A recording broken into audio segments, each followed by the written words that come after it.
મારી પહેલાં તો તમને અપીલ છે કે આ તમારી જે ન્યૂઝ છે એ એસપી સાહેબ સુધી પહોંચે, કારણ કે એસપી સાહેબ જે કામગીરી કરે છે, લખનભાઈએ વાત કરી પહેલાં, તો એસપી સાહેબ ઉપર પૂરો ભરોસો છે કે એની તપાસ નિશ્ચિત કરશે. હવે મારી વાત રહી અમારી મુદ્દાની વાત, તો ગજુબા એક નામચીન વ્યક્તિ છે, બરાબર. આશાપુરા ચેરિટેબલ ટ્રસ્ટ ચલાવે છે અને જે નોરતાનું આયોજન કરે છે નવરાત્રિનું, સમગ્ર ગુજરાતમાં અત્યારે ટોપ ઉપર છે. આવો વ્યક્તિ જેને સમાજના બચ્ચો હિન્દુ મુસ્લિમ બધા જાણતા હોય, તો શું આવું કામ કરી દેશી થેલીઓ વેચી દેશી? અને રહી ગજુબાની વાત, અમે પણ ક્યાંક ને ક્યાંક આ વસ્તુથી દાજેલા છીએ. પહેલાં જ્યારે અમે લોકો સમાજ માટે લડ્યા હતા, એસપી સાહેબ કદાચ નવા આવ્યા હશે તો એસપી સાહેબ ગુજરાતી समझे तो बहुत सारू, हिंदी में पर नहीं. अगर एसपी साहब नए आए हैं और हिंदी बोलते हैं तो मैं ये बता दूं, जो भी कच्छ में युवा अपने, ऐसा नहीं कोई हिंदू मुस्लिम, कोई भी समाज का युवा अगर समाज के लिए लड़ा है तो उसको बार बार वर्षों तो थे नहीं गजूबा, ये होशियार माणस હતો સાહેબ, એ કાંઈ થેલીઓ વેચી દેશી છે. કોઈ પણ એક સારા વ્યક્તિને ફસાવો, આવી રીતે દારૂ જેવી એક બેકાર વસ્તુમાં ફસાવો એ યોગ્ય સમજ્યા ને. કોઈ આંદોલન કરતો હોય, સરકારના વિરોધમાં બોલવું એ ભારતના બંધારણના અનુચ્છેદ 19માં અમને મૌલિક અધિકાર એ તો બોલી શકીએ છીએ. પોલીસ પ્રશાસનના વિરોધમાં પણ બોલી શકીએ છીએ, એવું નથી કે નથી બોલી શકતા. કારણ કે આજે સરકારી તંત્ર ચાલે છે આ જનતાના ટેક્સમાંથી ચાલે છે. આજે આપને પણ પગાર મળે છે એ અમારા બધાના ટેક્સમાંથી મળે છે, બરોબર છે.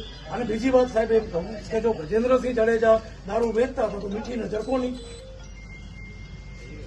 ગજેન્દ્રસિંહ જાડેજા આટલો સમયથી દારૂ વેચતા હતા, હાલો માની લીધો કે તમે કહો છો કે દારૂ વેચતા હતા, તો મીઠી નજર કોની આટલો સમય? બીજી વાત જાડેજા સાહેબ કે શું પોલીસ હપ્તા નથી દેતી? ખાલી કહી દો એક પણ પોલીસ વાળો અહીંયા કને જેટલા પણ છે એમાંથી એક પોલીસ વાળો હપ્તો ક્યારે નથી દીધો?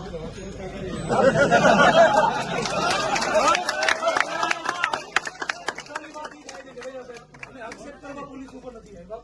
એક સમય હતો જયારે પોલીસને અમારે ઘણું બધું ટસક હતી. સારા અધિકારીઓ છે જાડેજા સાહેબ, અમે માની 30% એટલા સારા અધિકારીઓ છે કે આંદોલન કરી શકીએ છીએ ને એના ઇશારે કરી શકીએ છીએ, બરાબર.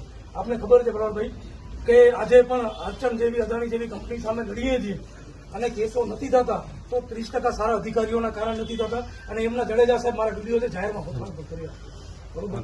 પણ એવું ન કરો કે કોઈ સારો મસ્ત ચલાવતો હોય જે વ્યક્તિ અને સારા કામ કરતો હોય ગૌચરના મુદ્દા ઉપર, દરેક સમાજ સાથે રહીને કામ કરતો હોય એને દારૂમાં આપણે ટાર્ગેટ કરીએ તો તમામ મુદ્રાના બુટલેગરો છે પાસા હેઠળ હોવા જોઈએ.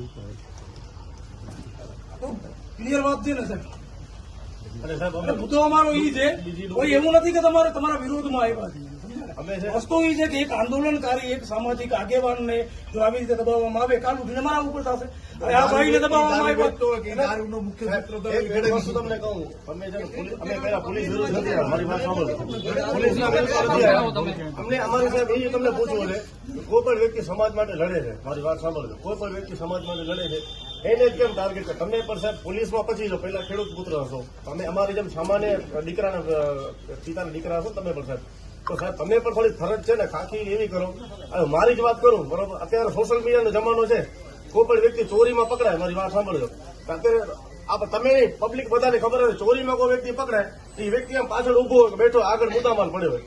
મારા ઉપર સાહેબ ડીઝલના 3 ખોટા કેસ પકડાય, એક પણ ખેન આગળ નથી પડે, ખેન હું પાછળ બેઠો એવો એક પણ ખોટો કેમ નથી. એટલે મારો કહેવાનો મતલબ એ મેં સમાજ માટે એમને હિન્દુ મુસ્લિમ બધા સમાજ માટે લડવાનો તૈયાર કરે સાહેબ. 17 કેસ થઈ ગયા, 2018 થી પહેલા મારા ઉપર ચેપ્ટર કેસ ન હતું સાહેબ. એ દુઃખની વાત છે ને, મેં બધું કાપી લીધું, પણ હવે જે બોલશે લખન દુઆ કે ગજેન્દ્રસિંહ કે બીજો કોઈ સાહેબ બધાને દબાવી દેવાનું સાહેબ, કોઈને બોલવા નહીં દેવાના સાહેબ. એ દુઃખની વાત છે. અમે તમારા વિરોધી નથી, પણ એ દુઃખની વાત છે સાહેબ. CSRના 3,57,00,000 રૂપિયાનો મુદ્દો ઉપડ્યો. ગૌચર જમીન બચાવવા માટે સુપ્રીમ કોર્ટમાં ગયા, સુપ્રીમ કોર્ટમાંથી ગૌચર